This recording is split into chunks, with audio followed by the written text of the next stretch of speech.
Assalamualaikum warahmatullahi wabarakatuh. Halo Sobat Inspirasi, kembali lagi di Inspire Podcast. Di episode kali ini, kita akan menjelajahi tema yang sangat menginspirasi, yaitu usaha tidak akan mengkhianati hasil. Kami percaya bahwa dengan tekad, kerja keras, dan ketekunan, kita akan dapat mencapai kesuksesan yang kita impikan. Nah, di sini kita telah bersama seorang narasumber yang sangat luar biasa. Di sini sudah bergabung bersama kita mahasiswa berprestasi Politeknik Negeri Sriwijaya 2023, yaitu Kak Dapa Abdul Rahman. Sebelumnya, halo Kak Dapa. Halo, selamat. Bagaimana Kak Dapa? Kabarnya Kak Dapa? Alhamdulillah hari ini baik sih dan juga semangat pastinya hari ini. Alhamdulillah. Boleh nih Kak Dapa, sapa dulu nih Sobat Inspirasi dan juga perkenalan terlebih dahulu Kak Dapa. Halo Sobat Inspirasi, perkenalkan nama aku Muhammad Dapa Abdul Rahman atau biasa disapa Dapa. Aku saat ini merupakan mahasiswa semester 6 di Politeknik Negeri Sriwijaya, jurusan Teknik Kimia di program studi D4 Teknik Energi. Gitu. Baik, terima kasih Kak Dapa. Mungkin kita langsung mulai saja Kak Dapa. Boleh.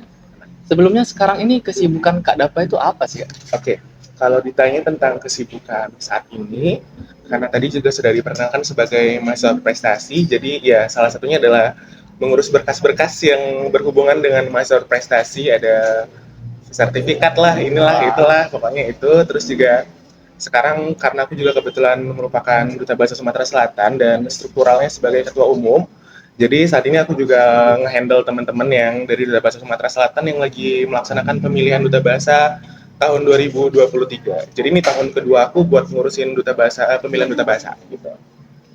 Jadi Kak Dapa nih selain sebagai mahasiswa berprestasi Politeknik Negeri Sriwijaya, tapi juga sebagai duta bahasa ya Kak ya? Betul, Duta Bahasa Sumatera Selatan.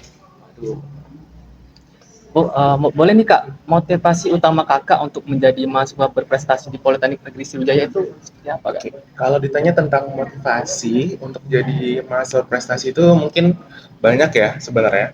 Tapi salah satu yang mungkin jadi motivasi utama itu adalah itu sebenarnya cita-cita aku dari sejak mungkin semester 2 atau semester 3. Karena dulu di awal aku juga pernah jadi panitia di pemilihan mahasiswa prestasi tahun 2021 dan aku tuh kayak ngeliat orang-orang di sana, wah keren ya gitu, sebagai mahasiswa prestasi itu kayak keren aja gitu ngeliatnya. Jadi ya siapa sih yang nggak mau kelihatan keren gitu kan. Nah itu sebenarnya motivasi awalnya kenapa pengen ikut mahasiswa prestasi.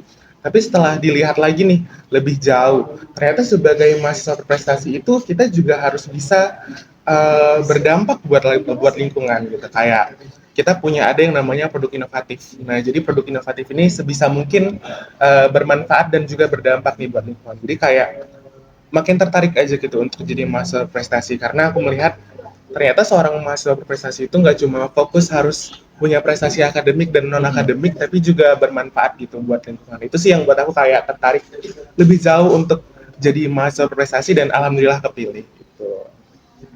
Berarti Kakak ini awalnya itu ikut serta dalam kepanitiaan Kemapres itu ya? Betul, jadi aku ikut serta di pemilihan mahasiswa prestasi tahun 2021 sebagai panitia pelaksana.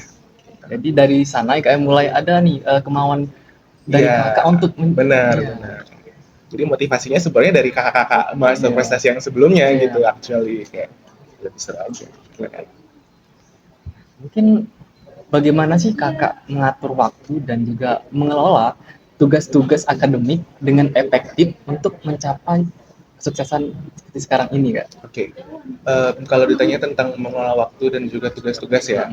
Jadi ya mungkin tadi udah aku sebutin beberapa kesibukan aku sebagai ketua umum Mika Dubes dan juga mahasiswa prestasi. Terus sekarang kan aku juga lagi magang nih di Batu Raja. Jadi di luar kota di Batu Raja itu jadi kayak kalau ditanya bagaimana mengelola waktu, kita pakai skala prioritas ya. Jadi aku nentuin dulu nih mana yang prioritas aku. Apakah aku bakal ngurusin magang aku terlebih dahulu, mahasiswa prestasi terlebih dahulu, atau ikatan duta bahasa terlebih dahulu. Biasanya kalau ikatan duta bahasa ini aku manage-nya by online. Jadi teman-teman itu semuanya aku manage dari HP aja, kayak minta update. Terus juga kalau misalnya mereka ada problem, bakal aku kasih solusi tapi by online ya semuanya. Jadi kayak by call atau mungkin kita bakal Gmeet atau Zoom gitu kalau duta bahasa. Nah, tapi kalau untuk yang mahasiswa prestasi dan juga magang ini kan keduanya kegiatan offline yang nggak bisa aku laksanakan secara daring gitu ya. Dan magang aku di Batu Raja dan juga aku ngurusin Mapres ini di Palembang kan. Jadi ya biasanya bolak-balik. Tapi nentuin lagi sih mana prioritasnya gitu. Karena ya magang kan kembali ke pendidikan kita kan ya. Magang itu kan tugas akademik kita sebagai mahasiswa. Misalnya mahasiswa diploma gitu kan. Nah, jadi aku biasanya lebih mendahulukan magang dan juga berdampingan dengan mahasiswa prestasi. Gitu sih kalau aku biasanya ya pakai skala prioritas lah. Mana yang harus kita prioritaskan terlebih dahulu. Berarti kakak itu apa ya, kayak melihat dulu Iya, mana nih yang lebih diprioritaskan, iya gitu, benar, benar. Kak ya. Kemudian juga apa sih Kak tantangan khusus yang kakak hadapi nih dalam perjalanan menuju berprestasi di Politeknik Negeri Sudaya maupun di luar Politeknik Negeri Sudaya, dan bagaimana sih kakak mengatasinya Kak? Oke, kalau ditanya tantangan untuk jadi berprestasi ya, mungkin pertanyaannya terlalu ini, aku nggak yang berprestasi itu. Tapi kalau misal ditanya, mungkin tantangannya gimana bisa jadi seperti saat ini gitu ya. Iya, benar.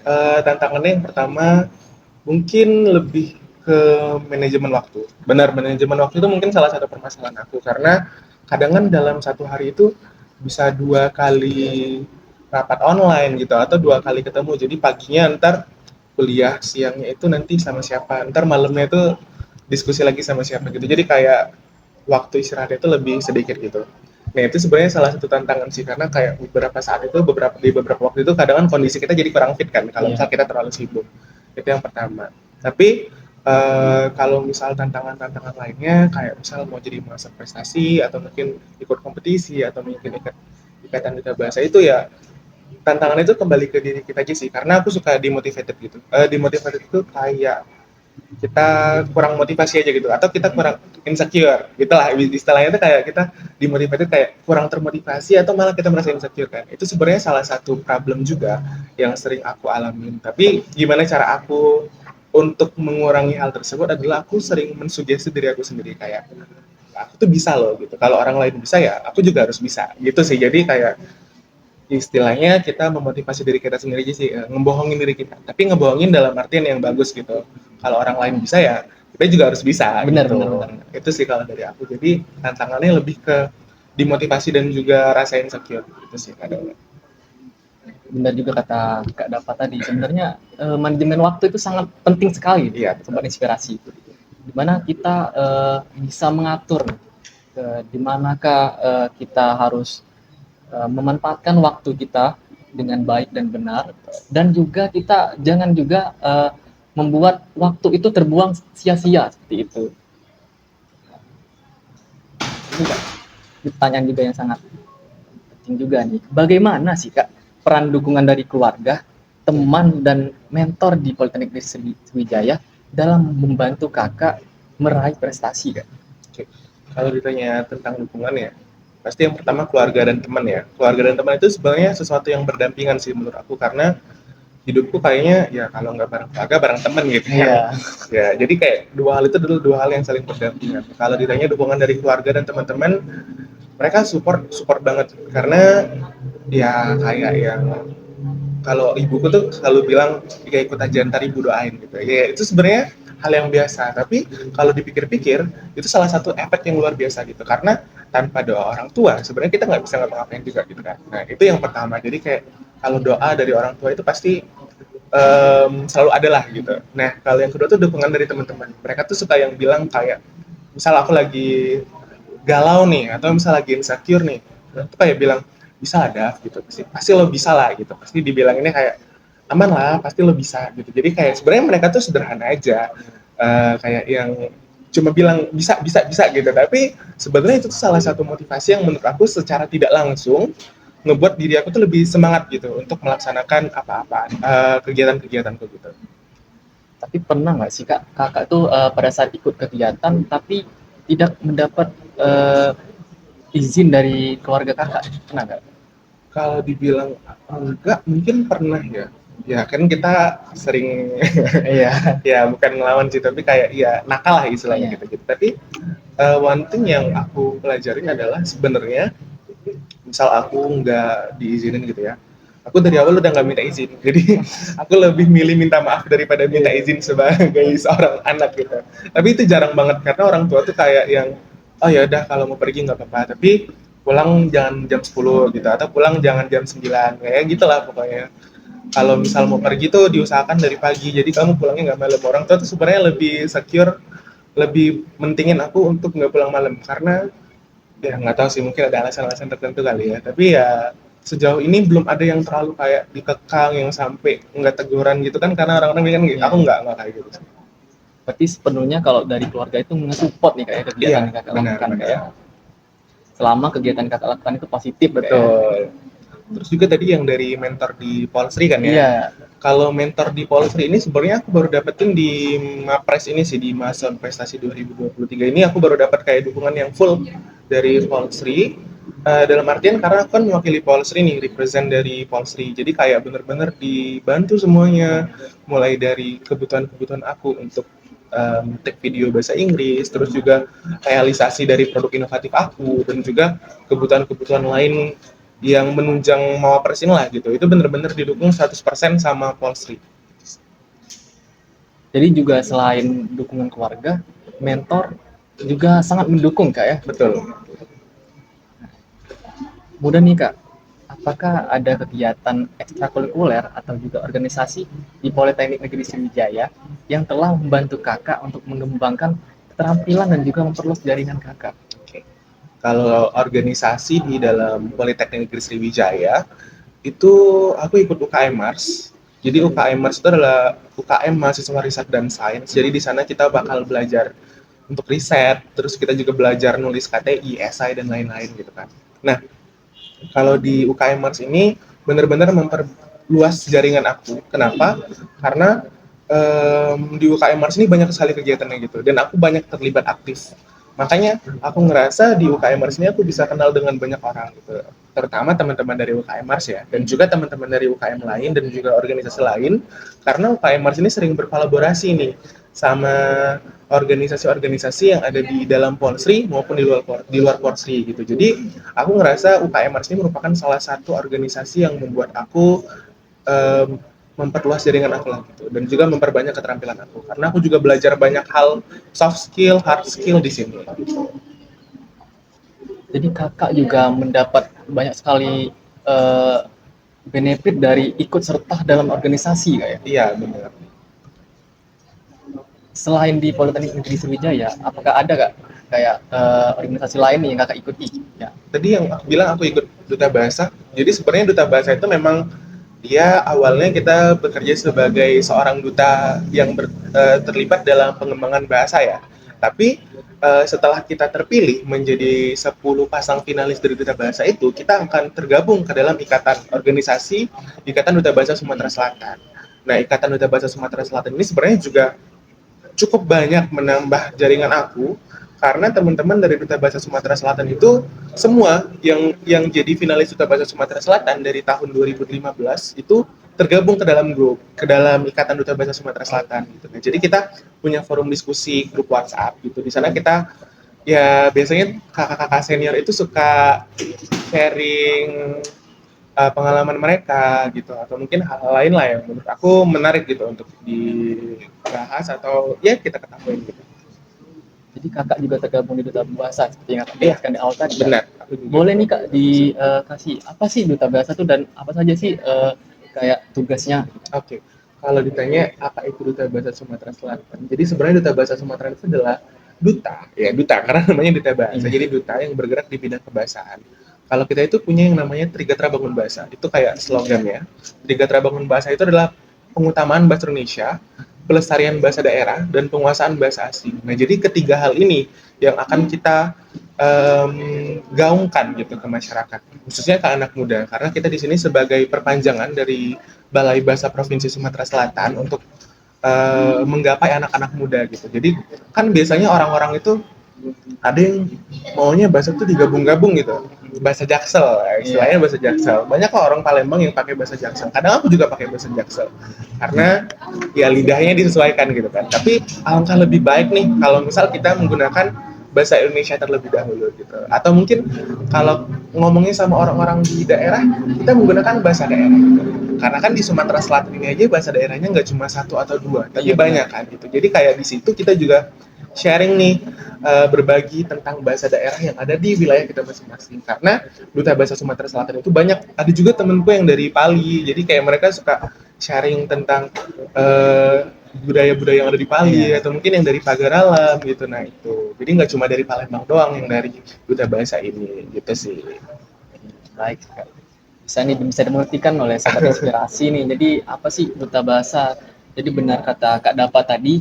Jadi kita pemuda seharusnya bisa melestarikan Benar, eh, bahasa daerah masing-masing dan betul. jangan melupakan bahasa daerah masing-masing karena perkembangan zaman. Iya betul. Dan juga jangan juga mencampurkan bahasa daerah dengan bahasa-bahasa kekinian. Gitu. Lanjut nih Kak ya. Bagaimana sih kakak memotivasi diri kakak untuk menghadapi kelelahan dan kejenuhan dalam perjalanan akademik kakak?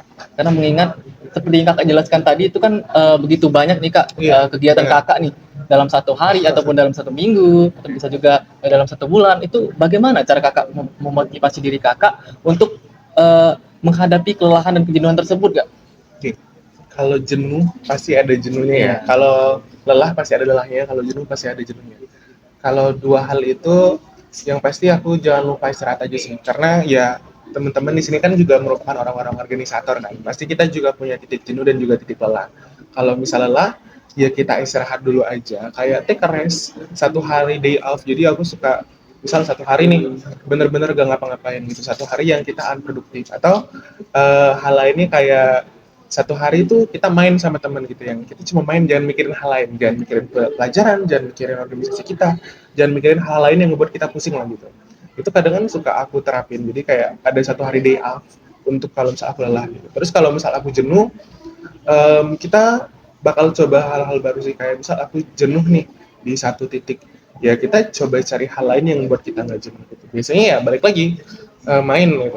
Aku biasanya kalau misalnya itu main, atau mungkin kalau di rumah tuh kan aku punya ada yang paling kecil masih kelas 3 SD ya, masih iya. kecil. Jadi biasanya tuh ngobrol sama dia gitu. Jadi kayak yang dia cerita tentang kegiatan dia di sekolah dia, terus aku juga nanti cerita tentang kegiatan aku, walaupun nggak connect sebenarnya, tapi ya seru sih sebenarnya. Jadi biasanya aku bakal ngobrol sama keluarga atau mungkin ngobrol sama temen, curhat lah gitu cerita, atau ya hal-hal lain gitu yang membuat aku nggak jenuh lagi untuk melakukan hal baru. Jadi kita restart lagi gitu.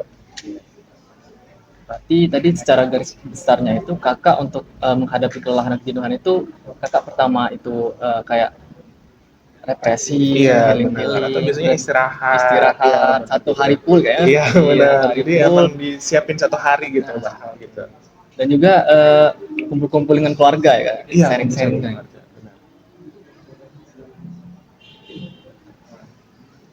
Boleh nih kak, strategi belajar atau rutinitas yang kakak terapkan untuk meningkatkan efektivitas belajar kakak untuk inspirasi juga dari sobat Oke. inspirasi nih kak. Oke, oke. Jadi kalau misal ditanya strategi belajar ya, Iya kak. strategi belajar dan juga apa tadi? Dan juga rutinitas yang kakak terapkan nih kak untuk Oke, meningkatkan efektivitas. oke. Kalau ditanya strategi belajar dulu nih. Iya kak. Aku nggak pernah masang strategi belajar apapun sih. Malah kadang aku tuh anaknya SKS, sistem kebut semalam. Ini nggak bagus ya, teman-teman jangan dicoba, jangan dicontoh, karena ini sebenarnya nggak bagus. Karena beberapa kali itu memang aku anaknya SKS banget, yang misal dikasihnya dari 3 hari yang lalu, baru aku kerjain di 1 hari yang lalu. Jadi aku numpuk gitu. Karena selalu ada keajaiban di tiap akhir waktu gitu kan. Nah, tapi aku juga biasanya kalau misal lagi rajin nih, nyicil. Jadi sebenarnya aku tuh suka nyicil juga sih kerjaan, kayak kalau misal kalau di aku dari teknik ini ya, Iya. biasanya tugas-tugasnya itu nggak jauh dari ngitung laprak gitu kan. Biasanya kalau laprak itu aku nyicil kalau laprak ya. Tapi kalau misal tugas-tugas yang harian itu aku biasanya kerjain semalam gitu. Nah kalau misalnya yang laprak ini aku nyicil, jadi kayak deadline-nya 5 hari lagi nih. Aku bakal ngerjain bab 1 di hari pertama, bab 2 hari kedua, bab 3 hari ketiga gitu. Jadi kita nyicil gitu. Itu sih kalau misalnya strategi belajar dari aku. Terus biasanya aku itu kalau belajar paling 2 jam deh mentoknya. Karena itu menurutku waktu produktifku. Dan aku belajar malam. Jadi aku tuh anaknya belajar malam. Aku baru start belajar itu jam 11. Jam 11 sampai jam 1 aku belajar. Mungkin kalau misal teman-teman ngerasa ini nggak bagus juga nggak apa-apa sih ya, karena kan kita punya jam produktifnya Iya benar. masing-masing. Tapi kalau aku jam 11 sampai jam 1 itu biasanya waktu produktif aku untuk belajar. Nah, nanti setelah itu aku udah deh gitu. Kalau dari jam 1 lewat itu udah nggak produktif lagi. Jadi ya udah, kalau mau belajar ya 2 jam aja dalam sehari itu udah cukup banget sih menurut aku untuk memahami materi aku. Terus kalau ditanya tadi rutinitas, Rutinitas yang kakak terapkan untuk meningkatkan efektivitas kakak dalam belajar kak. oke, kalau rutinitas yang aku terapkan untuk meningkatkan efektivitas aku dalam pembelajaran ya, Iya kak. biasanya aku kalau belajar itu dengerin lagu sih. Jadi kayak ya aku punya playlist belajar itu yang bisa buat aku lebih efektif ya belajar. Terus kalau ditanya rutinitas, biasanya sebelum belajar aku tidur dulu. Jadi kayak jam 9 aku tidur, jam 10 aku bangun, terus makan dulu biar nggak lapar nanti waktu belajar. Nah, nanti setelah kita makan, setelah kita udah siap nih buat belajar, baru kita bakal belajar. Biasanya setiap orang punya habitnya masing-masing, kebiasaannya masing-masing. Tapi kalau misal aku ditanya, aku biasanya bakal tidur dulu, terus aku bakal makan dulu. Pokoknya aku nyelesain dulu nih semua hal. Jadi belajar itu adalah hal terakhir yang aku lakukan sebelum tidur. Gitu. Oh, Itu sih kalau. baik untuk sobat inspirasi nih, boleh nih di garis bawah ini kayak poin-poin penting yang sudah kakak dapat sampaikan tadi. Seperti itu. Jadi untuk belajar itu tidak perlu lama, yang penting efektif itu. Seperti itu. Nah, ini kak, apakah ada saran yang ingin kakak bagikan nih kepada mahasiswa yang lain yang ingin mencapai prestasi di kampus mereka masing-masing nggak? Oke. Kalau ditanya prestasi dulu. Kita bahas dulu nih pengertian dari prestasi. Prestasi itu apa sih? Biasanya orang itu mendefinisikan prestasi kayak aku juara satu, aku juara dua atau juara tiga gitu. Sebenarnya kalau prestasi itu banyak gitu. Kayak misal yang kamu nggak bisa ngerjain tugas kamu nih, yang eh, bener-bener putus asa gitu. Tapi ternyata at the end kamu berhasil menyelesaikan tugas kamu. Itu sebenarnya kalau misal kita bisa definisikan juga sebuah prestasi gitu. Kalau kita bisa mengapresiasi diri kita gitu. Nah, jadi sebenarnya apa yang aku lakukan untuk mencapai prestasi itu adalah kita jangan lupa mengapresiasi diri kita terlebih dahulu. Karena tanpa apresiasi dari diri kita sendiri, kita nggak bakal bisa mencapai apapun. Kayak kita udah juara satu di nasional, kita udah juara satu di internasional. Tapi kalau kita nggak bisa mengapresiasi diri kita, dan kita selalu merasa kalau diri kita kurang, kita nggak bakal dapat apa-apa gitu. Jadi sebenarnya hal pertama yang harus kita lakukan itu adalah kita harus mengapresiasi diri kita, berterima kasih sama diri kita, dan juga bersyukur sama apa yang udah kita dapat. Gitu. Jadi hal apapun itu bisa kita syukuri, dan nanti mulai dari hal kecil itu udah kita anggap prestasi. Karena dari awal pun sebenarnya aku sebagai seorang mahasiswa kayak aku bisa nih menyelesaikan tugas ini, sementara teman-temanku tuh enggak. Itu artinya sebuah prestasi kan untuk Iya kita. benar. Bener kan? Jadi kayak kita belajar dari hal-hal kecil dulu aja gitu. Kayak aku menyelesaikan tugasku, artinya aku sudah berprestasi gitu. Aku dapat IP yang lebih dari standarku, ya itu artinya sudah prestasi. Nah, kalau misal teman-teman mau berlari ke jenjang yang lebih jauh, mau jadi pemenang ini, pemenang itu, nah itu kembali ke diri kita, bagaimana cara kita berusaha lagi gitu. Jadi jangan lupa berusaha juga. Selain kita harus bersyukur, mengapresiasi diri kita, kita juga harus berusaha semaksimal mungkin supaya hasilnya itu juga maksimal gitu. Oke nih Kak Dapa. Sebelumnya Kak Dapa apakah pernah mengalami suatu kegagalan Kak dalam suatu usaha yang Kakak lakukan Kak? Kegagalan itu pasti semua orang pernah mengalami ya yang namanya kegagalan. Nah biasanya kayak aku sendiri kadang ikut lomba ternyata nggak menang gitu kan, atau mungkin aku ikut kegiatan ini tapi ternyata nggak lulus gitu. Itu namanya kita bisa sebut itu kegagalan lah, atau mungkin aku punya target tertentu nih dan ternyata aku tidak mencapai target itu bisa kita sebut sebagai kegagalan. Pasti aku juga pernah gitu mengalami kegagalan, dan semua orang itu pasti pernah mengalami kegagalan. Tapi kalau aku sendiri menanggapi kegagalan itu sebagai suatu pelajaran. Jadi kayak kalau ditanya orang, Dev, lo pernah nggak sih gagal ini? Enggak sih. Aku bilangnya gitu, karena aku menganggap itu adalah sebuah pelajaran. Aku nggak pernah gagal sih, tapi aku pernahnya belajar gitu. Jadi ini sebenarnya biar lebih percaya diri juga gitu. Jadi kayak kalau ditanya orang pernah gagal nggak sih? Enggak. Padahal sebenarnya pernah gitu. Tapi aku bilangnya aku pernahnya belajar gitu. Jadi kegagalan itu aku anggap sebagai suatu pembelajaran. Itu sih. Ya, baik ini untuk sobat inspirasi nih yang mungkin sering mengalami kegagalan. Seperti statement yang sudah sampaikan Kak Dapa tadi, bahwa kegagalan itu merupakan suatu pelajaran di mana kita bisa belajar dari kegagalan tersebut untuk menggapai suatu impian kita. Betul. Kak. Boleh nih Kak, sering kali nih Kak, mahasiswa itu sangat takut sekali dengan kegagalan Kak. Nah, itu bagaimana sih Kak cara agar kita itu sebagai mahasiswa itu tidak takut dengan satu kegagalan nggak? Kalau gimana sih caranya kita supaya nggak dapet sama kegagalan? Iya ya? Kak.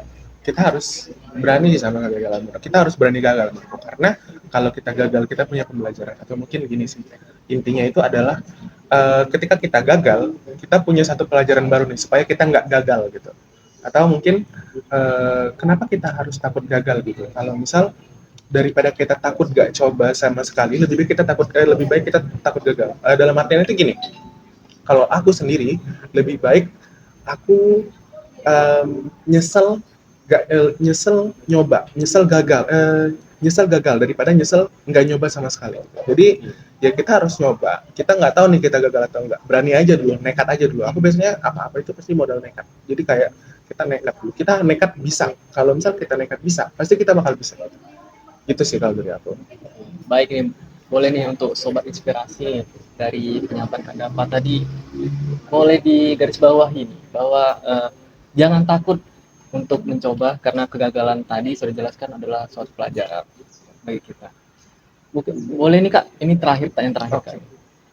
Boleh kasih closing statement nih bagi mahasiswa Kak yang sekarang mungkin lagi ingin dalam menggapai suatu prestasi Kak.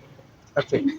Kalau misal teman-teman mau mencoba ya untuk mendapatkan prestasi, yang pertama itu yakinkan dulu diri kalian bahwa diri kalian itu bisa. Karena kalau misal dari kalian sendiri nggak pede, itu kalian bakal susah tuh untuk bergerak lebih jauh. Jadi yang pertama itu adalah modal mental dulu. Kalau misal kalian sudah punya mental kuat, kalian sudah punya mental pemenang, kalian sudah punya mental kalau aku itu bisa, pasti kalian bakal bisa. Itu yang pertama. Yang kedua, jangan lupa untuk mengapresiasi diri kalian lagi dan juga bersyukur. Karena tanpa apresiasi dan rasa syukur, kalian itu nggak bakal bisa melangkah lebih jauh gitu. Atau kalian nggak bakal pernah merasa puas dan kalian itu nggak bakal pernah menemukan yang namanya rasa seneng gitu atau rasa yang kemenangan gitu lah. Dan yang terakhir itu jangan lupa kita itu juga harus meminta doa sama orang tua kita dan juga berdoa kepada Tuhan, karena tanpa adanya doa dari orang tua dan juga doa kita kepada Tuhan, ya semuanya sama aja nol sih menurut aku. Jadi ya intinya buat kalian yang mau untuk berusaha menjadi seseorang yang berprestasi atau seseorang yang bermanfaat lah untuk lingkungan gitu, yang pertama kalian harus punya mental dulu. Kalian harus punya mental sebagai seorang pemenang. Yang kedua, kalian harus bisa mengapresiasi dan juga bersyukur dengan apa yang sudah kalian miliki. Dan yang terakhir, jangan lupa untuk berdoa. Itu aja sih kalau dari aku. Terima kasih Kak. Baik, kami ucapkan terima kasih banyak untuk narasumber kita pada hari ini, untuk Kak Dapa Fadlur Rahman. Yep, sama-sama Reno. Demikianlah podcast kita dengan tema usaha tidak akan menyate hasil. Kita telah belajar bahwa usaha yang gigih, fokus dan konsisten adalah kunci utama untuk mencapai hasil yang kita inginkan. Prestasi mereka adalah bukti nyata bahwa ketekunan dan kerja keras akan membawa kita pada jalan kesuksesan. Baik, sampai jumpa di episode podcast berikutnya dengan tema yang tak kalah menarik. Tetaplah berusaha dan ingatlah bahwa usaha tidak akan pernah mengkhianati hasil. Saya Rana Saptra. Wassalamualaikum warahmatullahi wabarakatuh.